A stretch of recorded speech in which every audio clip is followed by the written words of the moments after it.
கூட்டத்தோட நோக்கத்தை எனக்கு முன்னாடி பேசின அத்தனை பேருமே சிறப்பா பேசி முடிச்சிட்டதால மாண்புமிகு தமிழ்நாட்டின் முதலமைச்சர் அவர்கள் இன்னைக்கு தொடர்ந்து ஒரு வருஷமாவே உங்களுக்கு தெரியும் நாம ஒரு முழக்கத்தை முன் வச்சிருக்கிறோம். என்ன முழக்கம்னா, வர்ற 26 தேர்தல்ல திமுக 200க்கும் மேற்பட்ட இடங்களில் வெற்றி பெறும்ங்கிற முழக்கத்தை வச்சிருக்கிறோம். அதுவும் வெல்வோம் 200 படைப்போம் வரலாறுன்னு. இதை யாராவது என்ன நினைப்பாங்கன்னா, இவங்க மேல பெரிய அதீத நம்பிக்கை இருக்கு, 200 சீட்ல ஜெயிப்பன்னு சொல்றாங்க. முத்தமிழறிஞர் கலைஞர் அவர்களே 1971ல 184 இடத்துல தான் ஜெயிச்சாரு. ஆனா இப்ப இவங்க 200 இடத்துல ஜெயிப்பன்னு சொல்றாங்க. இவங்களுக்கு ரொம்பதான் நம்பிக்கை அப்படிங்கிற மாதிரி ஒரு சிலர் இன்னைக்கு விமர்சனமும் பண்ண தொடங்கி இருக்கிறாங்க. அவங்களுக்கு தெரியாது, நம்ம மாண்புமிகு முதல்வர் ஒரு விஞ்ஞான பூர்வமான அறிவிப்பு. அது வெல்வோம் 200 படைப்போம் வரலாறுங்கிறது எதை வச்சு சொன்னார்னா, போன வருஷம் தான் நாடாளுமன்ற தேர்தல் நடந்தது. தமிழ்நாட்டில் இருக்கிற பாராளுமன்ற தொகுதிகளின் எண்ணிக்கை 39. இந்த 39 பாராளுமன்ற தொகுதிகளுக்குள் அடங்கிய சட்டமன்ற தொகுதிகளின் எண்ணிக்கை 234. இந்த 234ல போன வருஷம் எத்தனை தொகுதிகள்ல திமுகவுக்கு கூடுதல் வாக்குகள் கிடைத்ததுன்னா 221 தொகுதிகள்ல திமுகவுக்கு கூடுதல் வாக்குகள் கிடைத்தது. கொஞ்சம் மைண்ட்ல இதை ஏத்திக்கங்க. மொத்தம் 234. இந்த 234ல 221 தொகுதிகள்ல திமுகவுக்கு கூடுதல் வாக்குகள் கிடைத்தது. அப்ப வெல்வோம் 200 சொல்றதுல என்ன தப்பு? இந்த ஒரு வருஷமா கூடுதலான உழைப்பை நல்கி கொண்டிருக்கிறோம். காலைல நான் சொல்ற மாதிரி ஒரு 1231 பேருக்கு பணியாளர்கள், 504 பேருக்கு வீடு. இது ஒரு தொகுதியில மட்டும், ஒரு இடத்துல மட்டும். ஆவடிநாசர் அவ சார்ந்து இருக்கிற துறையில் இன்னைக்கு பண்ண விஷயங்களை சொல்லுன்னா அவர் அரை மணி நேரம் பேசுவார். இது மாதிரி 234 எம்எல்ஏக்களும் அதன் திமுக கூட்டணியில் இருக்கிற சட்டமன்ற உறுப்பினர்களை, உள்ளாட்சி அமைப்புகளின் பிரதிநிதிகளை ஒவ்வொரு நாளுமே உங்க வார்டுல, உங்க பேரூராட்சியில, உங்க ஊராட்சியில, உங்க நகராட்சியில மீதி எத்தனை தொகுதி இருந்தது? 13 தொகுதி தான். 13 தொகுதிகள்ல இப்ப வீராப்பு பேசின்னு சுத்துறாருல எடப்பாடி பழனிசாமி, அவர் பாட்டுக்கு இன்னைக்கு தமிழ்நாடு முழுக்க போய் சாயந்தரம்னா ஒரு தமாஷ் நாடகம் மாதிரி நடத்தி வர்றாரு. முன்னாடியே போய் என்ன பண்றாங்கன்னா, இப்ப ஒரு ரமேஷ் ராஜ் கூட்டம் போட்டிருக்காரு. ஒரு அகலமான 100 அடி சாலை, இது 100-120 அடியா?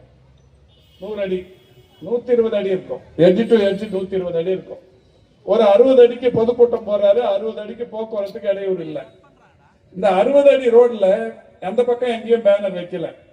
இது எடப்பாடி பழனிசாமி கலந்துக்கிற கூட்டத்தில் என்ன பண்றாருன்னா, 40 அடி ரோடா இருந்தாலும் 20 அடியை மடக்கி இந்த பக்கமும் ஃபுல்லா பேனரை வச்சுட்டு நடுவுல ஒரு 2000-3000 பேரை தொகுதி முழுக்க இருந்து கூட்டம் சொல்லிட்டு அந்த கூட்டத்துல பார்த்து பேசுறாரு. இந்த தொகுதி எந்த தொகுதியோ அந்த தொகுதி பேரை சொல்லி, இந்த தொகுதியில் வந்திருக்கிற இவ்வளவு பேரை வச்சு நாங்க வெற்றி பெற்று விடுவோம். ஒரு 2000-3000 பேர் ஓட்டு போட்டு ஒரு தொகுதியில் வெற்றி பெற்று முடியுமா? டெபாசிட் கூட வாங்க முடியாது. ஆனா சொல்றாரு, இது சொல்லி சுத்துறாரு. ஆனா நம்முடைய முதல்வர் வெல்வோம் 200 சொன்னதுக்கு காரணம் 221 தொகுதிகளில் கூடுதல் வாக்குகளை கடந்த ஆண்டு பெற்றிருக்கிறோம். இப்ப மீதி இருக்கிற அந்த 13 தொகுதியில ஏடிஎம்கே வீரவசனம் பேசின சுத்திர எடப்பாடி தலைமையிலான அதிமுக எத்தனை இடங்களில் வெற்றி பெற்று அந்த கூடுதல் வாக்குகளை பெற்றது என்றால், எடப்பாடி, குமாரபாளையம், சங்ககிரி, பரமத்திவேலூர், அரியலூர், திருக்கோவில். இப்போ இந்த 8 தொகுதியில் இருக்கிற திமுக தோழர்களை போய் கேட்டோம்னா, இந்த 8 தொகுதியிலையும் இந்த வாட்டி நாங்க ஜெயிச்சிருவோன்றாங்க. இந்த 8ல மட்டும்தான் போன தடவை அதிமுக கூடுதல் வாக்குகளை பெற்றது. மீதி 5 யாரு? தேமுதிக 2. திருமங்கலத்திலையும் அருப்புக்கோட்டையிலையும் தேமுதிக 2 தொகுதியில கூடுதல் வாக்குகளை பெற்றது. மீதி 3 யாரு? தர்மபுரி, பெண்ணாகரம், பாப்பிரெட்டிப்பட்டி, இந்த 3 தொகுதியில பாமக கூடுதல் வாக்குகளை பெற்றது. ஆக ஏடிஎம்கே 8, பாமக 3, தேமுதிக 2, மொத்தமா சேர்த்தா 13. இந்த 13 மட்டும்தான் போன தேர்தலில் திமுகவை விட கூடுதல் வாக்குகளை பெற்ற சட்டமன்ற தொகுதிகள். 221 தொகுதிகளில் திமுக கூடுதல் வாக்குகளை பெற்றிருக்கிறது. அதனால்தான் இன்றைக்கு திராவிட முன்னேற்ற கழகத்தின் மிக முக்கியமான முழக்கம் வெல்வோம் 200 படைப்போம் வரலாறு. இந்த கூட்டத்தை பார்க்கிறப்ப வெல்வோம் 200 இல்ல வெல்வோம் 234, படைப்போம் வரலாறு என்பதுதான் இன்னைக்கு உறுதி அப்படிங்கிறது மிக முக்கியமான விஷயம். இப்ப இந்த ஒரு 5 மிக முக்கிய தீர்மானங்களை இறுதியா என்னுடைய உரைக்கு பின்னால் உறுதிமொழியாக நாம ஏற்கவிருக்கிறோம். அதையே திரும்ப சொல்லி நிற்க வேண்டியதில்லை. ஆனாலும் நம்ம முதலமைச்சர் அவர்கள் இன்னைக்கு எந்த மாதிரியான சாதனைகளை எல்லாம் செய்து கொண்டிருக்கிறார் அப்படிங்கறத நீங்க எல்லாருக்குமே தெரியும்.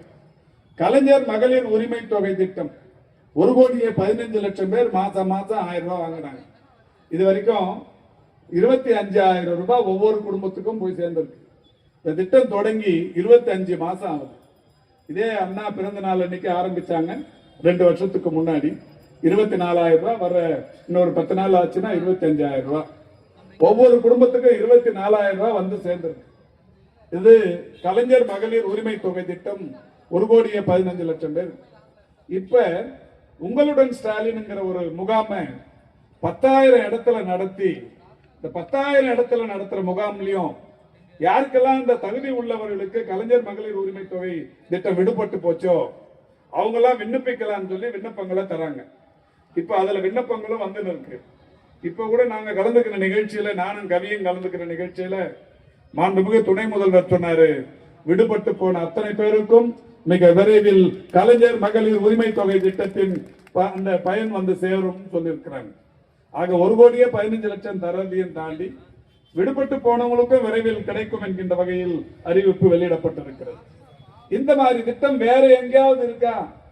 இந்த திட்டத்தை பார்த்து மகாராஷ்டிரா, ஹரியானா, டெல்லி, கர்நாடகா, தெலுங்கானா இந்த மாதிரி நிறைய மாநிலங்கள் அவங்க தேர்தல் நேரத்தில் தளபதி இங்க செயல்படுத்துற மாதிரி நாங்க பண்றோம்னு சொன்னாங்க. ஆனா நிறைய மாநிலங்கள் அறிவிச்சாங்களே தவிர யாரும் பண்ணல. ஆனா நம்முடைய மாண்புமிகு தமிழ்நாட்டின் முதலமைச்சர் அவர்கள் தான் சொன்னதை செய்வோம், செய்வதை மட்டுமே சொல்வோம் என்பதை சொல்லி இன்றைக்கு அந்த திட்டத்தை மிக சிறப்பாக இன்றைக்கு செயல்படுத்திக் கொண்டிருக்கிறார். விடியல் பயண திட்டம், விடியல் பயண திட்டத்தால நம்முடைய மகளிருக்கு, இந்த பேருந்துல பயணம் செய்யற மகளிருக்கு மாதந்தோறுமான சேமிப்பு தொகை எவ்வளவுன்னு கேட்டா ஒவ்வொருத்தருக்கும் 888 ரூபான்னு சொல்லி பொருளாதார அறிக்கை சொல்லுது. ஒரு தடவை நீங்க பயணம் பண்ணாலும் சரி, 2 தடவை பண்ணாலும் சரி, அதாவது ஒரு நாள் முழுக்க பேருந்துலயே அங்க ஏறி இங்க இறங்கி இங்க ஏறி அங்க இறங்கி எப்படி போனாலும் சரி, இந்த ஒட்டுமொத்த பயணங்கள் தமிழ்நாட்டில் ஒரு நாளைக்கு 65 லட்சம் பயணங்கள் நடக்குது. ஒரு நாளைக்கு 65 லட்சம் பயணங்கள். இதன் மூலம் ஒட்டுமொத்தமாக நடைபெற்றிருக்கிற பயணங்களின் எண்ணிக்கை இன்னைக்கு வரைக்கும் 780 கோடியே 16 லட்சம் பயணங்கள். இந்த திட்டத்தை தொடங்கினதுக்கு அப்புறம் 780 கோடியே 16 லட்சம் பயணங்கள், இலவச பயணங்கள் நடைபெற்றிருக்கிறது. நாளொன்றுக்கு 65 லட்சம் பயணங்கள் நடைபெற்றுக் கொண்டிருக்கிறது. இதனால் வருகை தந்து வீட்டிருக்கிற மகளிருக்கு, இந்த இலவச பேருந்து பயணத்தை அனுபவிக்கிற மகளிருக்கு மாதம் ஒன்றுக்கு 888 ரூபாய் சேமிப்பாக இன்றைக்கு வந்து கொண்டிருக்கிறது. இந்த 29 அன்டிசைடட், 18 முடிவு பண்ணிருக்கிறார். நான் சொன்ன இந்த ஒரு 10 கட்சி மொத்தம் சேர்த்தா 53, 47, திமுகவுக்கு 53. அவன் என்ன சொல்றான்னா, இந்த அன்டிசைடட் 29லயும் கூட திமுகவுக்கு தேர்தல் நேரத்தில் இன்னொரு 10-15% கூட. அப்படியானால் நான் சொன்ன இந்த 221 இல்ல 234 திமுக வெற்றி பெற்று ஒரு மகத்தான அரசை மீண்டும் மாண்புமிகு தமிழ்நாட்டின் முதலமைச்சர் தலைமையில் அமையவிருப்பது என்பதில் எந்த விதமான மாற்று கருத்துக்கும் இன்றைக்கு இடமில்லை. நான் ஏற்கனவே சொன்னேன்ல, இந்த புள்ளி விவரம் 11.19, இதுல மோடி, இந்தியாவின் பிரதமராக இருக்கிற மோடி, அவர் குஜராத்தை அப்படியே தலைகீழா மாத்திட்டு வந்தாருன்னு சொன்னாங்கல்ல, அந்த குஜராத் இந்த பொருளாதார வளர்ச்சி பட்டியலில் இடம்பெறவே இல்லை. குஜராத், கோவா போன்ற ஒரு 4 பெரிய மாநிலங்கள், 2 யூனியன் பிரதேசங்கள், 36 மாநிலங்கள் இந்தியாவில் இருக்கிறது. இதில் 6 மாநிலங்கள் இந்த பொருளாதார வரிசையில் இடம்பெறவே இல்லை. மற்ற மாநிலங்கள் எல்லாம் 6%, 7%. உத்தரப்பிரதேசத்துல 7.99%, 8க்கும் குறைவு. ஆனா தமிழ்நாடு இன்னைக்கு 11.19% இன்றைக்கு இந்தியாவில் முதலிடத்தில் இருந்து கொண்டிருக்கிறது என்பதை நாம் அனைவருமே நன்றாக அறிவோம். உங்களுடன் ஸ்டாலின் ஒவ்வொரு முகாமிலையும் டெய்லி போகும்போது அமைச்சர்களாக இருந்து செல்பவர்கள், சட்டமன்ற உறுப்பினராக இருந்து செல்பவர்கள், உள்ளாட்சி அமைப்புகளை சேர்ந்தவர்கள் செல்லுகிற போது இந்த மாதிரியான ஒரு சிஸ்டம் இதுக்கு முன்னாடி இருந்ததே இல்லை. நலம் காக்கும் ஸ்டாலின், நலம் காக்கும் ஸ்டாலின் முகாம்கள் இன்னைக்கு தமிழ்நாட்டில் பெற்றுக் கொண்டிருக்கின்ற வெற்றி சாதாரணமான வெற்றி அல்ல. நான் சார்ந்திருக்கிற துறை என்பதற்காக சொல்லவில்லை. இப்போ மக்கள் நல்வாழ்வுத்துறையை பொறுத்தவரை மக்களை தேடி மருத்துவம், இன்னுயிர் காப்போம், நம்மை காக்கும் 48, இதயம் காப்போம், வருமுன் பாதுகாப்போம், பாதம் பாதுகாப்போம், நடப்போம் நலம் பெறுவோம், மக்களை தேடி மருத்துவ ஆய்வக திட்டம், தொழிலாளர்களை தேடி மருத்துவ திட்டம், செயற்கை கருத்தரித்தல் மையங்கள், சிறுநீரகம் பாதுகாக்கும் சீர்மிகு திட்டம், புற்றுநோய் கண்டறியும் ஒரு திட்டம் என்று பல்வேறு வகையான திட்டங்கள் இன்றைக்கு இந்த துறையில் செயல்படுத்தப்பட்டு வருகிறது. இந்த துறைகளை எல்லாம் கடந்து, இந்த சிறப்பு பிரிவுகளை எல்லாம் கடந்து இன்னைக்கு மாண்புமிகு முதல்வர் அவர்களால் அறிவிக்கப்பட்டிருக்கிற ஒரு சிறப்புக்குரிய திட்டம் நலம் காக்கும் ஸ்டாலின். நலம் காக்கும் ஸ்டாலின்ல போனீங்கன்னா நான் சொன்ன இந்த மக்களை தேடி மருத்துவங்கிற திட்டத்துல, அந்த திட்டம் இன்னைக்கு உலக புகழ் பெற்ற திட்டம், ஐநா சபையின் விருது பெற்றிருக்கிற திட்டம். உலக அளவில் ஒரு நாடு அல்லது ஒரு மாநிலம் அல்லது ஒரு பகுதி மக்களை நேரடியாக தேடி சென்று மருத்துவம் பார்க்கிற ஒரே ஊர் தமிழ்நாடு என்கின்ற காரணத்தினால் 2024 செப்டம்பர் 25 நியூயார்க்கில் கூடிய ஐநா சபையின் பொது சபை கூட்டம் தமிழ்நாடு வீடுகளுக்கே தேடி சென்று மருத்துவம் பார்க்கிறது, தொற்றா நோய்களுக்கு மிக சிறப்பான தீர்வை கண்டுக் கொண்டிருக்கிறது என்கின்ற வகையில் United Nations inter agency task force award என்கின்ற ஒரு விருதை ஐநா நம்முடைய மாண்புமிகு தமிழ்நாட்டின் முதலமைச்சர் அவர்களுக்கு தந்து மகிழ்ந்திருக்கிறது. இப்படி பல்வேறு திட்டங்கள் செயல்பட்டு கொண்டிருந்தாலும் நலம் காக்கும் ஸ்டாலின் திட்டத்துல காலையில போனீங்கன்னா சாயந்தரம் வரும்போது அவங்களோட மெடிக்கல் ஹிஸ்டரி ஒரு ஃபைல் போட்டு எடுத்துட்டு வரலாம். அவங்களோட ரத்த மாதிரிகள் சாம்பிள் எடுத்து ஒட்டுமொத்த நோய் தன்மையும் தெரிஞ்சுன்னு வரலாம். இந்த திட்டத்துல இன்னைக்கு 2 சிறப்பு விஷயங்கள். கலைஞர் காப்பீட்டு திட்டம் என்பது இப்போது முதலமைச்சர் காப்பீட்டு இணைத்திருக்கிற இந்த சூழலில் வருகிற 26ஆம் ஆண்டு தேர்தல் நடக்கும் போது இந்த குடும்பங்களை எல்லாம் தேர்தல் களத்திலும் இணைத்து உதயசூரியனில் கரைய வைத்தீர்களேயானால், உதயசூரியனில் உதிக்க வைத்தீர்களேயானால் 234 தொகுதிகளிலும் லட்சக்கணக்கான வாக்குகள் வித்தியாசத்தில் நின்றவர்கள் எல்லாம் வென்றார்கள் என்கின்ற ஒரு நிலை உருவாக இருக்கிறது என்பதை மகிழ்ச்சியோடு எடுத்து கூறி இப்போது அந்த உறுதிமொழியை நான் படிக்கிறேன். வருகை தந்திருக்கிற அத்துணை பேருமே எழுந்து நின்று தங்களுடைய